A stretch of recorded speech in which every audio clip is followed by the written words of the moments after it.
கொண்ட போர், நடந்த போர்கள் அனைத்தும் நிலத்தை கைப்பற்றுவதற்கான போர்தான். ஏன்? நிலத்தை இழந்தால் பலத்தை இழப்போம், பலத்தை இழந்தால் வளத்தை இழப்போம், வளத்தை இழந்தால் அனைத்தையும் இழப்போம், அனைத்தையும் இழந்தால் அரசியலை இழப்போம், அரசியலை இழந்தால் சொந்த நாட்டில் அகதியாக மாறுவோம்.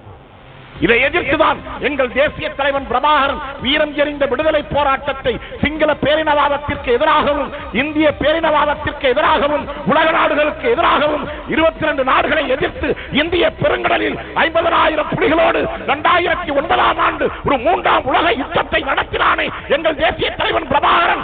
எதற்கு? தமிழர் நிலத்தை காப்பாற்றுவதற்காக, தமிழர் நிலத்தை காப்பதற்காக, தமிழர் நிலத்தை மீட்பதற்காக போராடினார் எங்கள் தலைவன் பிரபாகரன். அந்த வழியில் தான் எங்கள் அண்ணன் சீமானும் நாம் தமிழர் பிள்ளைகளும் இழந்த நிலத்தை காப்பாற்றுவதற்காக, இருக்கின்ற தமிழ் நிலத்தை காப்பதற்காக நாங்கள் இந்த வீரம் எறிந்த இந்த போராட்டத்தை தமிழ் மண்ணில் நாங்கள் நடத்தி கொண்டிருக்கின்றோம்.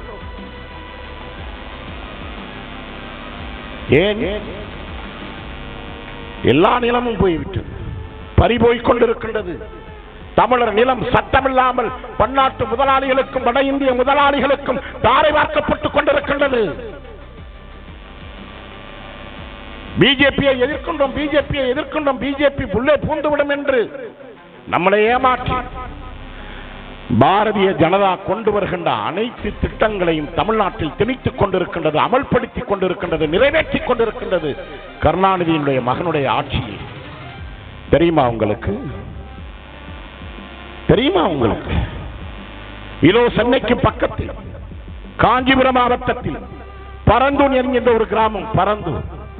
அந்த பரந்தூரில் ஒரு வருடத்திற்கு மேலாக 600 நாட்கள் போராடி கொண்டிருக்கின்றார்கள். 600 நாட்கள், ஏறக்குறைய 2 ஆண்டுகளாக விவசாயிகள் அந்த பகுதி மக்கள் போராடி கொண்டிருக்கிறார்கள். எதற்கு தெரியுமா? முப்போகம் விளைகின்ற பூமி, 3500க்கு மேற்பட்ட ஏக்கர் நிலம், பாலாற்று படுகையில் இருக்கின்ற நிலம், முப்போகம் விளைகின்ற வளமான பூமி. அந்த நிலத்தை எடுத்து விமான நிலையம் கட்டுவதற்கு மத்திய அரசு திட்டம் தீட்டி தமிழ்நாடு அரசுக்கு அனுப்புகின்றது. தமிழ்நாடு அரசை அது நிறைவேற்றுவதற்காக இன்றைக்கு துடித்துக் கொண்டிருக்கின்றது. உண்மையிலேயே முத்துவேல் கருணாநிதி ஸ்டாலின் அவர்களுக்கு திராவிட முன்னேற்ற கழகத்திற்கு பிஜேபி மீது உண்மையான எதிர்ப்புணர்வு இருந்தால் என்ன